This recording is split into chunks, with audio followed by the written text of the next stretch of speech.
بسم اللہ الرحمن الرحیم۔ السلام علیکم۔ سعودی انفو یوٹیوب چینل میں آپ کو خوش آمدید کہتے ہیں۔ سعودی عربیہ اور یو اے ای کی لڑائی اب کہاں پہ پہنچی؟ سعودی عربیہ نے کیسے یو اے ای کو جہازوں کو تباہ کیا اور یو اے ای اب کیوں منہ چھپاتا پھر رہا ہے؟ یمن کے اندر اس وقت 3 دھڑے موجود ہیں جس سے مختلف ممالک یعنی ایران، سعودی عربیہ اور یو اے ای سپورٹ کر رہے ہیں۔ تو آئیے جانتے ہیں اس واقعے پہ اور اس کے پورے پس منظر پہ ہو کیا رہا ہے اور وجوہات کیا ہے۔ سب سے پہلے میں آپ کو بتا دوں کہ جب یمن کے اندر لڑائی سٹارٹ ہوئی، جب حوثی باغیوں نے باقاعدہ اپنا کام شروع کیا اور حکومت چھینی، تو اس وقت سعودی عربیہ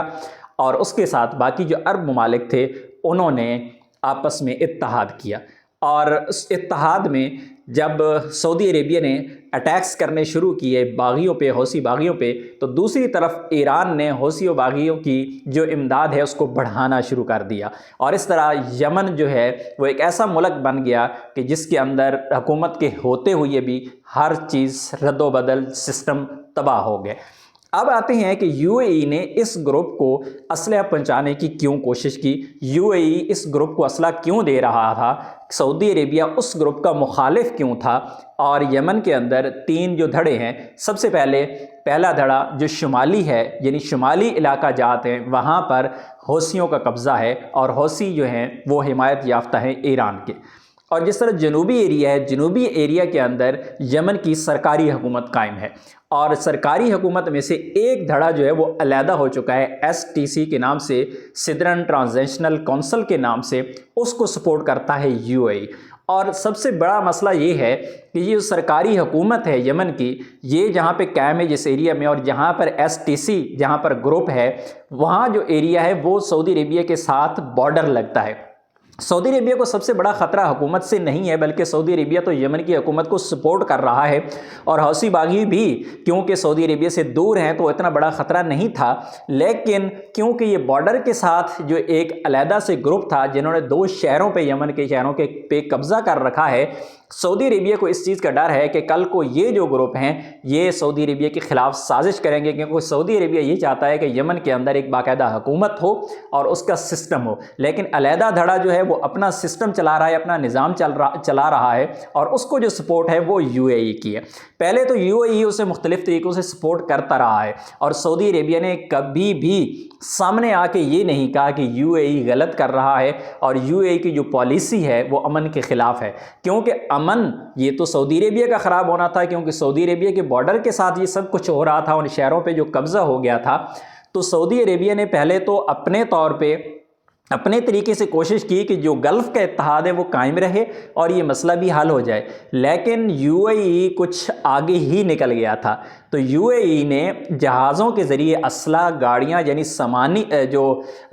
جنگی سامان تھا وہ سمندر کے ذریعے ان 2 شہروں تک پہنچایا۔ 26 دسمبر کو سعودی عربیہ کی جانب سے وارننگ کے لیے بمباری کی گئی تاکہ یو اے ای پیچھے ہٹ جائے اور ان کو یہ پتہ چل جائے کہ سعودی عربیہ اب ایکشن لے گا، لیکن شاید یو اے ای نے اس کو زیادہ سیریس نہیں لیا۔ پھر جا کے 30 دسمبر کو جب وہ والے مال بردار، وہ جو جنگی سامان سے لوڈ جہاز تھے، وہاں سے سامان اتارا جا رہا تھا، تو سعودی عربیہ نے باقاعدہ ان جہازوں پہ بمباری کی اور ان کا جو سامان تھا، جنگی سامان، اس کو تباہ کر دیا۔ تو یو اے ای کی طرف سے کہا گیا کہ یہ جو سامان لایا تھا ہمارے اپنے فوجی جو یمن کے اندر موجود ہیں ان کی سپورٹ کے لیے لایا گیا، لیکن بہت سارے سوالات نے جنم لیا۔ سعودی عربیہ نے بھی اور باقی دنیا میں نے بھی دیکھا کہ جب یہ جہاز جا رہے تھے یمن کی طرف تو ان کا جو ریڈار سسٹم تھا اس کو منقطع کر دیا گیا تھا، یعنی اس ریڈار سسٹم پہ کوئی چیز آ ہی نہیں رہی تھی کہ کہاں پہ جہاز جا رہے ہیں، کہاں پہ آ رہے ہیں، ہو کیا رہا ہے، لیکن کیونکہ سعودی عربیہ کی حدود ہیں تو سعودی عربیہ نے تو اس پہ نظر رکھی ہوئی تھی۔ اب جب 30 دسمبر کو یہ صورتحال بنی کہ سعودی عربیہ نے ان جہازوں پہ جب بمباری کی تو پہلا جو موقف سامنے آیا یو اے ای کا، انہوں نے کہا جی یہ ہمارے اپنے فوجیوں کے لیے سامان تھا، لیکن جب سوال پیدا ہوا کہ اپنے فوجیوں کے لیے تھا تو پھر یمن کی جو سرکاری حکومت ہے اس کو اطلاع کیوں نہیں دی گئی تھی؟ کیونکہ یمن کی سرکاری حکومت کو ہی پتہ نہیں تھا کہ یو اے ای کے 2 جہاز جنگی سامان لے کے آ رہے ہیں، اور اسی طرح ریڈار سسٹم جو تھا اس کو بھی ڈی ایکٹیویٹ کر دیا گیا تھا۔ تو اس ساری صورت میں یو اے ای اور سعودی عربیہ ایک دفعہ کھل کے سامنے آ چکے تھے، لیکن اچھی حکمت عملی تھی یو اے ای کی کہ یو اے ای ایک سٹیپ پیچھے لے گیا، اور یو اے ای نے اب جو اناؤنس کیا ہے کہ ہم اپنی پوری جو فوج ہے وہ یمن سے واپس بلا رہے ہیں۔ اچھا، یہ جب اتحاد ہوا تھا گلف کا، جس وقت حوثی باغیوں کی سپورٹ ایران کی طرف سے ہو رہی تھی اور سعودی عربیہ نے تمام ممالک کو اکٹھا کیا اور ایک اتحاد قائم کیا گیا، تو اس وقت کا اتحاد اور آج کا اتحاد دونوں میں زمین آسمان کا فرق ہے۔ چاہے یو اے ای 2 قدم پیچھے چلا گیا، لیکن یہ اتحاد یقیناً ٹوٹتا نظر آ رہا ہے۔ اللہ نہ کرے ایسا ہو، یہ اتحاد دوبارہ قائم ہو، لیکن اگر سعودی عربیہ اپنے تحفظ کے لیے کچھ کر رہا ہے تو یو اے ای نے یہ جو حرکت کی ہے اس کے پیچھے بھی تو کوئی بڑے بڑے ہاتھ ہوں گے، بڑے بڑے چاچے مامے ہوں گے جن کو یو اے ای آلریڈی تسلیم کر چکا ہے۔ دنیا جن کو ماننے کو تیار نہیں ہے، اور اس قبضہ مافیا کو جب یو اے ای خود تسلیم کر چکا ہے تو اس کے پیچھے بڑے بڑے ہاتھ تو ضرور ہیں، جن کی ہلہ شیری تو ضرور ہے۔ آج تو یو اے ای چپ ہے، لیکن آنے والے وقت میں کیا ہوگا یہ تو تب ہی پتہ چلے گا۔ لیکن ایک دفعہ جو عرب کا اتحاد ہے وہ بری طرح متاثر ہوا ہے، اور دوسری طرف پاکستان ہے تو وہ 2 کشتیوں میں اس وقت سوار ہو چکا ہے، یعنی دونوں طرف مسائل ہیں۔ پاکستان اپنی طرف سے ضرور کوشش کر رہا ہے کہ جب دونوں ممالک ہیں ان کی آپس میں صلح ہو جائے، کیونکہ پاکستان کسی ایک کی بھی سائیڈ نہیں لے سکتا اور نہ ہی کسی کو اکیلا چھوڑ سکتا ہے۔ تو ایسی صورتحال میں فی الوقت تو ایک کامیابی ہے الحمدللہ کہ فی الحال ایک بڑی جنگ جو بظاہر نظر آ رہی تھی شاید چھڑنے جا رہی ہے، الحمدللہ اس سے بچت ہو گئی ہے، لیکن آنے والے وقت میں کیا ہوگا یہ تو تب وقت ہی بتائے گا۔